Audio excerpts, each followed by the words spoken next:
If you're looking to master Juri's Feng Shui engine as fast as possible and win more games in Street Fighter 6, you're in the right place. If you're not aware of the right combo paths, you're going to drop your combos or leave possible damage on the table and let your opponent come back and beat you. Before we get into this deep dive on Feng Shui engine, remember, this was recorded during the beta, so things can and probably will change when the game is released. When the game drops, I'll have an updated guide in the description and the pinned comment. I want to first explain an important concept about Juri and Feng Shui engine. She's got 3 resources to balance. She has her Fuha stocks, her drive gauge, and her super meter. In most bread and butters, you only need to pull from one resource, but adding from another resource means you'll get to add on extra damage. Often it's not worth to double down on so many resources unless you're going for something specific like the kill, positioning, or setup. Using Fuha stocks is comparable to using super, which is comparable to using drive gauge. Low on drive gauge, use super. Low on Fuha stocks, use drive gauge. Feng Shui engine costs 2 bars of super, so you're already investing a lot of resources. But using Feng Shui engine usually means you can save on drive gauge and Fuha stocks. Better put, Juri can supplement a resource by using a different one. Understanding this will help you not burn out quickly and have options open. To activate Feng Shui engine, we have to do the command double quarter circle back punch, and it uses 2 of our super bars. While under Feng Shui engine, we could chain any normal into another normal, creating a custom combo. However, I can't do medium punch, or medium kick. You can only use one of the buttons in that string. All of her normals become special cancelable, even the ones that usually are not. Many people have asked this, but yes, her sweep is also special cancelable. The general goal is to get to her heavier attacks as early as possible in the combo. This avoids damage scaling, which is a system in Street Fighter 6 that takes away damage from each attack the longer the combo goes. The super is normal cancelable as well, which means you could do a normal into the super. If you hold down a punch button during the animation of Feng Shui engine, up until about when her eye glows, she'll do a small dash afterwards. This is useful for closing the gap and keeping your strings tight. Keep in mind the dash when it hits counts as one of your normals, and you can chain off of that as well. The downside to this is that it does count towards your damage scaling, and it does count as a hit. It only does 300 damage, which is about as much as a jab. While using Feng Shui engine chains, almost all of your normals will take a 200 damage penalty. So using this dash and only getting 300 damage on your first hit usually kills off your damage. This simple combo, we notice the damage that is done off of this is 2720. However, if I do the dash during the combo, you'll see the damage changes drastically. So we should avoid using the dash unless necessary off of juggles or bridging gaps off of fireballs. So what combo routes should we be using while under Feng Shui engine? We want to get to the heaviest attacks while using the most damage for each button. I would suggest limiting the following situations as much as possible. I want to quickly explain what damage scaling is. If we were to do a button, we see under the attack data that we get 100% of the 600 damage.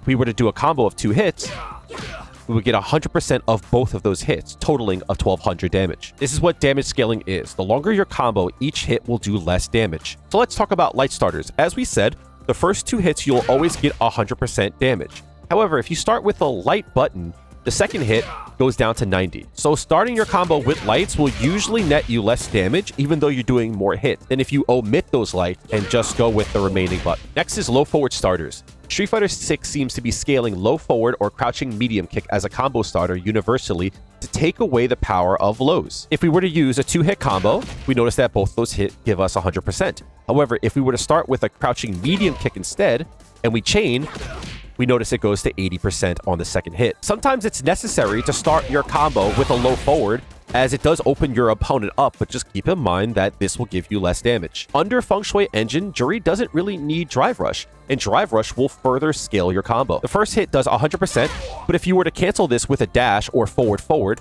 your next hit will do 85% instead of 100. If you start low and Drive Rush cancel into your next button, you get scaled to 68% on that combo. That is a heavy penalty for that. Keep in mind, Drive Rush canceling costs 3 bars, and you would be better off by just using a Feng Shui engine combo and confirming off of the low forward. Something like that would look like it's comparable damage, and you get to save 3 bars off of your drive gauge. Remember, we can only use each button once in a combo, so knowing if we should use standing medium punch or crouching medium punch, or standing medium kick or crouching medium kick is important. For medium punch, it's very easy as they all do the same amount of damage. Standing medium punch, crouching medium punch, and forward medium punch all do 600 damage. Usually, I can't see a reason not to use forward medium punch, as that will bring you closer to your opponent. It gets more complicated when we talk about medium kick, as we have 4 options. The close medium kick, which hits twice. We can hit the far medium kick, which hits once. We can hit crouching medium kick, or we can do overhead. I'm going to keep the overhead out as it causes a knockdown on hit. I just don't find a big use for that at the current time. As the game evolves, maybe we'll like that more. Let's talk damage numbers. Standing close medium kick hits twice, once for 400 damage and once for 300 damage, totaling 700 damage. This is her most damaging option. However, you must be close to do this. Even though this hits twice, it only counts as one move, so we only move one stage in damage scaling. Far medium kick only hits for 300 damage, and crouching medium kick hits for 500 damage. Keep in mind, these are the numbers we get while not using Feng Shui Engine chains, so if we were to use a crouching medium kick, we get 500 damage, but if it was a chain, we would only get 300 damage instead. So going by our test there, standing close medium kick is always the best option because this gives you the most damage. But what if the combo that we're using doesn't allow the second hit on medium kick? Well, in this case, we probably would want to use crouching medium kick as it does more damage than the far variant. But if the combo allows, using forward medium punch will move her forward, allowing her usually to do the 2 hits of the standing medium kick. Unless you need to, try to stay away from the 1 hit of medium kick as it does the least amount of damage. And crouching medium kick still does a great amount of damage. However, remember, you take a penalty for starting low. The best case scenario is always to get the 2 hits off of medium kick while in the middle of a combo. Hard kick is straightforward. Standing hard kick does 1000 damage and is one of her most damaging, but her sweep, her crouching hard kick, knocks down. So while under Feng Shui Engine, you can still sweep and get a hard knockdown, which is nice. That means it can't back roll. Sweep does 900 damage and is her second best option in this case. However, you can't get any special moves to add on damage afterwards. Her back hard kick is her 2-hit axe kick that does 400 damage for each hit, totaling 800 damage. I would say 9 out of 10 times, it's always better to use the standing hard kick as it does more damage and you don't lose anything by using this. However, there are some combos where you need to capture using the back hard kick. So you have to sacrifice some damage to be able to continue the combo. Her hard punch is where it gets complicated, so I'll try to explain it the best that I can. She's got 3 options for her hard punch. Her standing hard punch does 800 damage and has great range. Her forward hard punch is 2 hits, 500 damage each, totaling of 1000 damage. Her crouching hard punch does 900 damage, but if you chain into it, you're able to jump cancel and get a full air combo with it. So whereas you might sacrifice some damage, using the crouching hard punch, you usually make up for it, seeing as you could do an air combo afterwards. So in theory, her best option would be to put all these buttons together, as that should give you the most damage. This combo here does 2840. However, if we were to instead use forward hard punch, which does 1000, and use standing hard punch, which does 800, something interesting happens. We actually get a little bit more damage. This is because the juggle on the forward hard punch takes away one of the hits on the 10 Senrin, and the 10 Senrin does a lot of damage. So you're losing out on a lot of damage on the 10 Senrin. But by sacrificing damage on the hard punch, we actually hit all of the 10 Senrin hits, and it equals out to be more damage in the long run. So with all that being said, her best combo usually will be forward medium punch, standing medium kick, standing hard kick, standing hard punch, and cancel to 10 Senrin heavy. So this is our bread and butter. However, if we wanted to add a Fuha to this, we definitely could and get more damage. So let's say we wanted to go into a crouching heavy punch and into a launcher. What's the best route to go from here? Well, let's look at our base. We can't go into crouching heavy punch because after hard kick, you're too far away. So let's use forward medium punch, medium kick into launcher. And then we can get the corner carry with the dive kick, and that does a decent amount of damage with 2850. From the other side, we can see that this does a lot of corner carry. So next I wanted to go over using Fuha while under Feng Shui Engine. Keep in mind, if you chain into a heavy attack, it will cause a launcher. Because of this, we can't do the grounded heavy punch into Ankensatsu. An option is to go into the Sai Hasho and then Ankensatsu, and then from there, you can get your full combo. By doing this, though, you scale your damage quite a bit. If you do hit an Ankensatsu, you can always use your base to do the most damage that you possibly can without using any more resource. But remember, using any additional resource will usually net you more damage.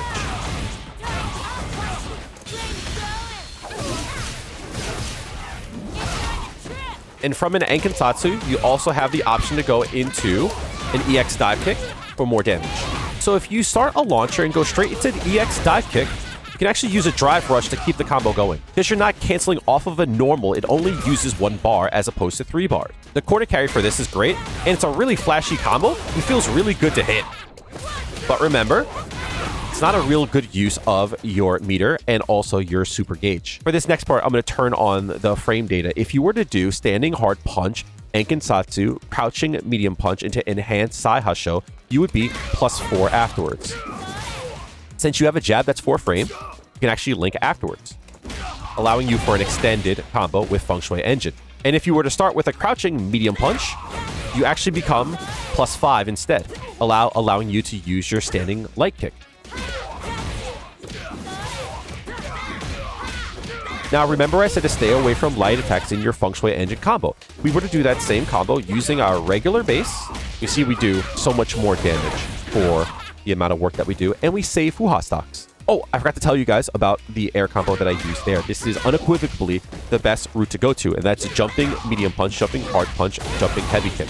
What happens when you do this is that it puts your opponent in a float state kind of like that, which allows for grounded extensions like EX 10 Senrin, or using super on the ground, unless you are slow and you miss it like me.